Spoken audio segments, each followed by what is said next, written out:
بسم اللہ الرحمن الرحیم۔ آج میرے ہاتھ میں قرآن ہے۔ یہ قرآن ہندی ترجمہ میں ہے، جیسے کہ اسے کچھ مولانا نے ترجمہ میں ہندی میں انواد کیا ہے، جیسے کہ ثنائی ترجمہ و منتخب احوش والا ہندی قرآن مجید ترجمہ مولانا ثناء اللہ امرتسری رحمۃ اللہ، منتخب احواشی مولانا محمد داؤد رضی اللہ رحمۃ اللہ، مکتبہ ترجمہ علیہ حدیث منزل اردو بازار جامع مسجد دلی۔ قرآن کا سندیش کیا ہے؟ اللہ تعالیٰ نے اپنے شبدوں میں اس قرآن میں لکھا ہے کہ قرآن کا اصل میں سندیش کیا ہے۔ لوگوں تک قرآن کا سندیش پہنچانا، قرآن کی جو عربی بھاشا ہے اس کو پڑھنا آسان ہے، لیکن اس کو سمجھنا، اس کے ترجمے کو سمجھنا بہت کٹھن ہے۔ اور اس قرآن کو کچھ مولاناؤں نے ترجمہ کے ساتھ ہندی میں انواد کیا ہے، یعنی کہ ہندی میں ٹرانسلیٹ کر کے دیا ہے، تاکہ لوگوں کو قرآن کا سندیش زیادہ سے زیادہ پہنچایا جائے۔ اللہ تعالیٰ اپنے شبدوں میں کہتے ہیں کہ قرآن کا سندیش کیا ہے؟ یہ قرآن جو ہم نازل کر رہے ہیں۔ اللہ تعالیٰ کہتا ہے کہ یہ قرآن جسے ہم دنیا میں بھیج رہے ہیں، یعنی کہ نازل کر رہے ہیں، مومنوں کے لیے تو سراسر شفا اور رحمت ہے۔ یہاں اللہ تعالیٰ فرما رہے ہیں کہ یہ قرآن مومنوں کے لیے سراسر شفا اور رحمت ہے۔ ہاں، یہاں پر کہا ہے اللہ تعالیٰ نے، ہاں، ظالموں کو سوائے نقصان کے اور کوئی زیادتی نہیں ہوتی۔ اللہ تعالیٰ فرماتا ہے کہ یہاں پر ظالموں کو سوائے زیادتی کے کوئی نقصان کرے یا نہ کرے، ان کے لیے تو یہاں پر نقصان ہی بتایا گیا ہے۔ پارہ نمبر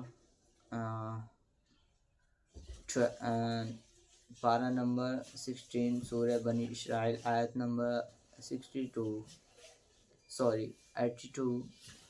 یہاں پر سندیش دیا ہے، قرآن کا سندیش کے بارے میں بتایا ہے۔ یہ قرآن وہ راہ دکھاتا ہے۔ اللہ تعالیٰ نے یہاں پہ فرمایا ہے کہ یہ قرآن وہ راہ دکھاتا ہے جو بہت ہی سیدھا، اور ایمان والوں کو جو نیک اعمال کرتے ہیں اس بات کی خوشخبری، یعنی کہ اس بات کی خوشخبری ہے، ان لوگوں کو شبھ سوچنا دیتا ہے، ان لوگوں کے لیے کہ ان کے لیے بہت بڑا اجر ہے۔ قرآن میں فرمایا ہے کہ ان لوگوں کے لیے شبھ سوچنا ہے جو قرآن کو پڑھتے ہیں، دوسروں کو سکھاتے ہیں اور خود بھی اس پر محنت کرتے ہیں۔ بہت بڑا اجر یہاں پر قرآن میں بتایا گیا ہے، ان لوگوں کے لیے بہت بڑا منافع ہے۔ اور یہاں کی جو لوگ آخرت پر یقین نہیں رکھتے، یعنی کہ دنیا میں جو لوگ آخرت پر یقین نہیں رکھتے، گویا کہ وہ قرآن پر بھی یقین نہیں رکھتے، ان کے لیے ہم نے دردناک دکھدائی دنڈ تیار کر رکھا ہے۔ اللہ تعالیٰ کہہ رہے ہیں کہ ان کے لیے ہم نے یہاں پر بتایا کہ جیسے کہ ان کے لیے ایک بہت بڑا دنڈ ہے، ان کے لیے دنیا میں بھی ناکامی ہے اور آخرت میں بھی ناکامی ہے۔ اللہ تعالیٰ نے یہاں پر فرمایا کہ ان لوگوں کے لیے ہم نے جہنم میں بہت بڑا جو دنڈ ہے، سزائے ہے، وہ یہاں پر اپنے شبدوں میں بتایا ہے کہ پارہ نمبر جو ہے 16 سورہ بنی اسرائیل، آیت نمبر پلسٹین، تیرے پروردگار کی قسم۔ یہاں پر قسم کھائی گئی ہے کہ یہ ایماندار نہیں ہو سکتے جب تک کہ آپس کے تمام اختلاف میں آپ کو حکیم نے مان لے۔ اللہ تعالیٰ یہاں فرما رہے ہیں کہ یہ ایماندار نہیں ہو سکتے جب تک کہ آپس کے تمام اختلاف میں آپ کو حاکم نہیں مان لے۔ اللہ تعالیٰ کہہ رہے ہیں کہ جب تک مجھے آپ لوگ حاکم نہیں مانتے اور حاکم نہیں مان لیتے تب تک آپ ایماندار نہیں ہو سکتے۔ آپ ان میں کر دیتے ہیں، ان سے اپنے دل میں کسی پرکار کی تنگی اور ناخوشی نہ پائیں اور فرما برداری کے ساتھ قبول کر لیں۔ اللہ تعالیٰ کہہ رہے کہ آپ سبھی لوگ میرا حکم مانیں اور آپس میں اختلاف کر لیں کہ میں تمہارا حاکم ہوں اور میری فرما برداری کریں۔ اس کا جو پرکاشت ہے، یعنی کہ یہ قرآن کی جو پرکاشت کی قرآن کریم اللہ تعالیٰ کا آخری پیغام ہے۔ اس میں بتایا گیا ہے کہ جو قرآن کریم ہے وہ اللہ تعالیٰ کا آخری پیغام ہے، ہے جو پورے وشو کے انسانوں اور جنوں کی ہدایت نردیش کے لیے آخری نبی محمد رسول اللہ صلی اللہ علیہ وسلم کے دوارا ہم کو دیا گیا۔ اللہ تعالیٰ نے اس کی حفاظت سرکشا کی ذمہ داری سمجھ لی۔ میں چھوٹا سا تھا جب میں نے حدیثوں میں سنا تھا، مسجد میں بیٹھ جایا کرتا تھا، لیکن میں نے سنا تھا کئی حدیثوں میں کہ اللہ تعالیٰ نے جو قرآن کی ذمہ داری وہ خود لی ہے۔ قرآن کی ذمہ داری کسی کو سونپی نہیں ہے۔ یہاں پر اللہ تعالیٰ بھی خود فرما رہے ہیں کہ میں نے قرآن کی ذمہ داری خود لی ہے، انسانوں سے میں اس کی کوئی حفاظت نہیں کرواؤں گا، میں خود اس کی ذمہ داری لیتا ہوں۔ لہٰذا رہتی دنیا تک یہ اپنی اصلی شکل واستوک روپ میں سرکشت رہے گی اور ہر شمع یگ کے معنو سماج کے لیے مارگدرشک اور بھلائی کا کام دے گی۔ اتنے پرتیک ویکتی پر فرض ہے کہ وہ اس کلام الہی کو پڑھے اور اللہ کے بندوں تک پہنچائے۔ یہ کلام ہدایت عربی بھاشا میں ہے۔ قرآن جو لکھا گیا ہے وہ عربی بھاشا میں لکھا گیا ہے۔ عربی بھاشا جو سعودی عرب کی مول بھاشا ہے، وہاں کے چھیتری نواسیوں دوارا یہ بھاشا بولی جاتی ہے اور ان پر عربی بہت اچھی طریقے سے آتی ہے اور وہ قرآن کو سمجھ لیتے ہیں۔ وہ بہت اچھی طریقے سے قرآن سے مطلع بھی ہیں۔ وہ قرآن کو اس طرح سمجھتے ہیں کہ جیسے کہ ہم اپنے مول بھاشا کو اپنے چھیتر میں بولتے ہیں اور ہمیں آسانی سے سمجھ میں آ جاتی ہے۔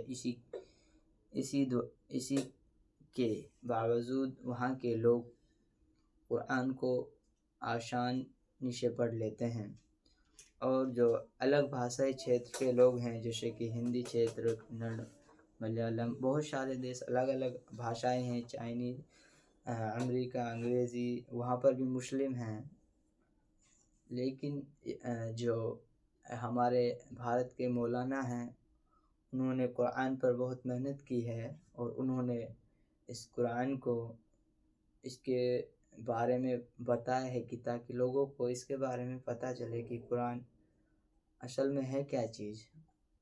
قرآن کو اس کی بھاشائی کو نے پڑھتے ہوئے مولاناؤں نے اس کی جو ترجمہ ہے اس کو ٹرانسلیٹ کر عربی بھاشا کو ٹرانسلیٹ کر ہندی میں انواد کیا ہے تاکہ بھارتی لوگوں کو اسے سمجھنے میں آسانی ہو اور وہ اسے اپنی زندگی میں اتاریں تاکہ ان کی زندگی ایک اچھی راہ پر چلے، اچھے راستے پر چلے اور وہ دنیا میں بھی کامیاب ہوں، آخرت میں بھی کامیاب ہوں۔